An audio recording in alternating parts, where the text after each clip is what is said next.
guys, welcome back to another video of me. Just wanna put it out there, 4 videos in one day. Surely not.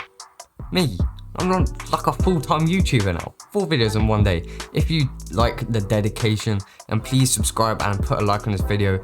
It will mean a lot. But today we're gonna be analysing Chelsea's game against Spurs. I've picked out 10 different screenshots, 10 different bits of play, and we're gonna just go through what Chelsea did and how they lined up and what we were doing in game that made it work, especially in the first half. So without further ado, let's get into it. But as you can see here in the first example, this is literally in the first 10 seconds. And as you can see from the light blue lines, that's where Azpilicueta had options. He could have gone to Reece James at right back. He could have gone to Callum Hudson-Odoi running in behind Eric Dyer, I think that is. He could have gone into Mason Mount, who was filling the pocket in the midfield between the three of Højbjerg, Sissoko and Ndombele, or he could have gone over the top looking for the long ball for Timo Werner running in behind. And as you can see, the red squiggly line, that is the space that Chelsea are trying to get into in behind. That's what you're always looking for, get the players in behind. And with this 3-4-1-2 system, Timo Werner and Callum Hudson-Odoi, you can see they're looking to run through the channels in behind the fullback and the centre back. So you can see Aurier and Azpilicueta Aurier and Alderweireld, Timo Werner's trying to run through that channel, and Hudson-Odoi trying to go through Ben Davies and Eric Dyer. So Azpilicueta, if he went to Reece James, he could have looked for Callum Hudson-Odoi running on the run. He could have gone back inside to slow it down, but because it was in the first 10 seconds, we're looking to just get the ball up the pitch, hoof it like they normally do. And he went for the last option I said, over the top to Werner. Werner got it, he was in behind, he got connection to it with his head and it narrowly missed. But that was a very good positive start from Chelsea. As you can see from the second one here, it's very, very similar. It might even look like the same scenario with Reece James at right back, Werner running in behind, this time the 2 centre-backs, Hudson-Odoi running in behind the midfielder of Sissoko, and Ben Davies he's cautious of Reece James, but him stepping up has allowed the space for Callum Hudson-Odoi. So as you can see with the turquoise line again, Azpilicueta got the ball, he could have gone inside to Mason Mount, but he's been marked by Højbjerg quite tightly, so he decided not to go for him. He could have gone to Reece James to his right, he could have played Callum Hudson-Odoi down the line, or put a cross in the box eventually, or he could have gone over the top, the long searching one for Timo Werner, which is what he did, and then Timo actually got the ball, he brought it down, and that's how Chelsea won the penalty on that occasion. As you can see this time, Spurs line is very high up, and you can see all the red squiggles. That is the space that Chelsea were trying to exploit. So this time, the third one, this is in the second half. Spurs were a lot more attacking in the second half, which led to counter-attack opportunities for Chelsea. Mason Mount driving forwards here. You can see the 2 midfielders in, Højbjerg is running back. You can see Aurier marking Alonso. You can see Alderweireld marking Werner. You can see Dyer marking Hudson-Odoi, and you can see Ben Davies trying to get back, but Reece James just behind him. So at the moment, it's a 5-on-5. Actually, it's 5-on-5, so it's equal. And as you can see, Mason Mount driving with the ball. He could have gone to Timo Werner on his left. He could have gone to Callum Hudson-Odoi on his right. Or, as you can see, all that red squiggles, he could have driven in between because Werner and Hudson-Odoi were so wide, and the centre-backs weren't thinking about the space in the middle. The centre-backs are just trying to cover the pass, meaning Mason Mount could just drive through and penetrate space, which is what he did. I don't think he ended up getting a shot away, but if he passed to Werner, he could have gone inside. If he passed to Hudson-Odoi, he could have cut inside as well. But he went for the right decision, drove forwards and went for the shot. This was another similar opportunity with Mateo Kovacic picking it up from deep. As you can see, if you count the players, it's a 7-on-5 if you include the wing backs, and Kovacic could have gone to Jorginho, who was next to him, Mason Mount in the midfield, or he could have tried to go long for Werner, but Werner was already running, so he's kind of out that question already.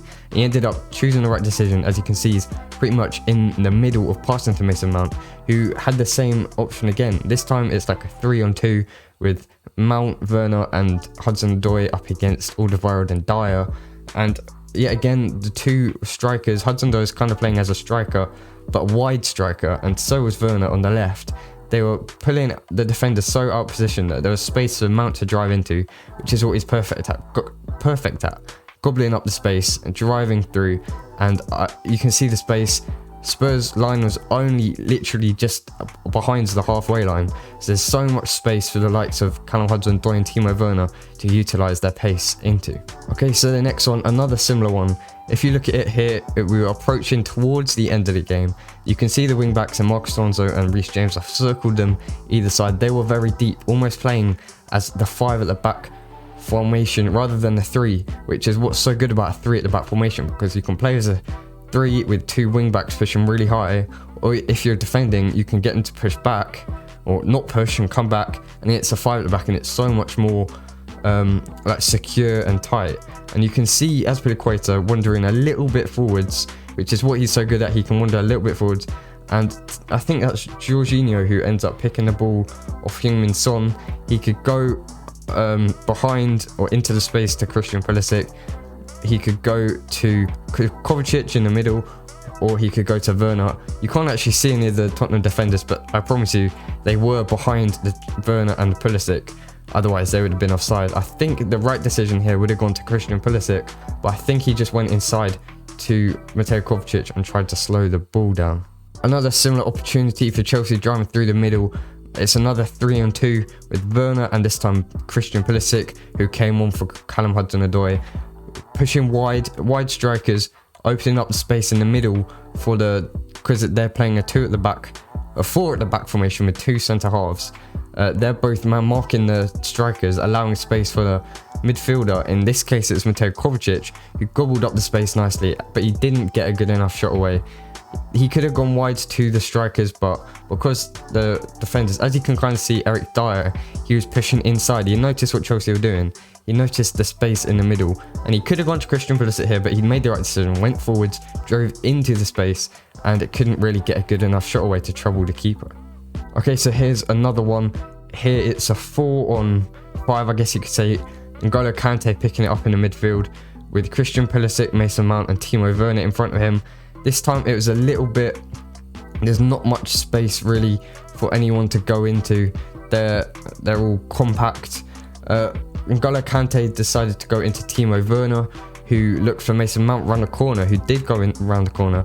As you can see from the first blue line from Kante to Werner, then you can see the dark blue line from Werner into the space, which Mason Mount made a good run into. He got the shot away with his left foot, but was saved by Hugo Lloris very well down to his left hand side. This is just that advanced bit where Kante passed to Werner passing into the space. You can see the knocking it round the corner into the middle light blue line, and then Mason Mount picking it up where the middle dark blue line picks up. He's in the space, he gets a shot away, but good save by Lloris. So this is the 8th one out of 10. This is one where Chelsea are defending.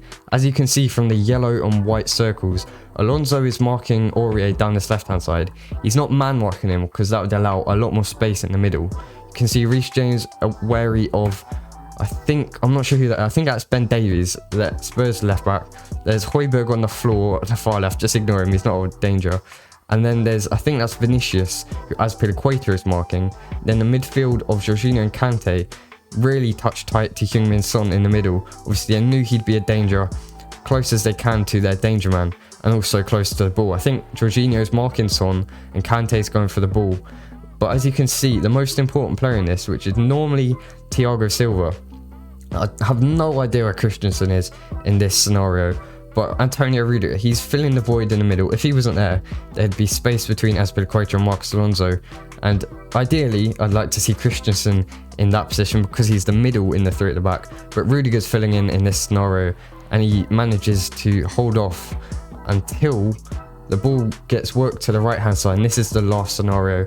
Every single Chelsea player is behind the ball. As you can see, there's 11 men. I counted them up with yellow dots.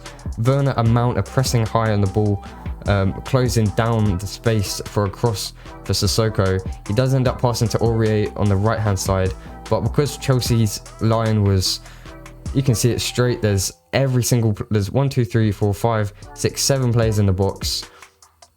Or 8, maybe there's not 11 people behind the ball, but I think there is. I don't see Christian Pulisic anywhere. But anyway, Aurier got the ball in the box. Vinicius should have scored. It's not great marking, as you can see. Rudiger is marking absolutely nobody. Jorginho's just filling the void as well. But Azpilicueta has 2 men, meaning Jorginho or Rudiger should be marking one of them.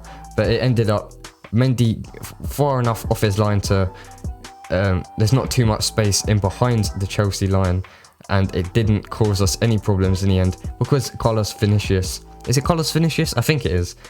Anyway, Vinicius missed the header, meaning they couldn't get back into the game. Okay, that is all for today. Thank you very much for watching. Please comment down below if you enjoyed this analysation of the game.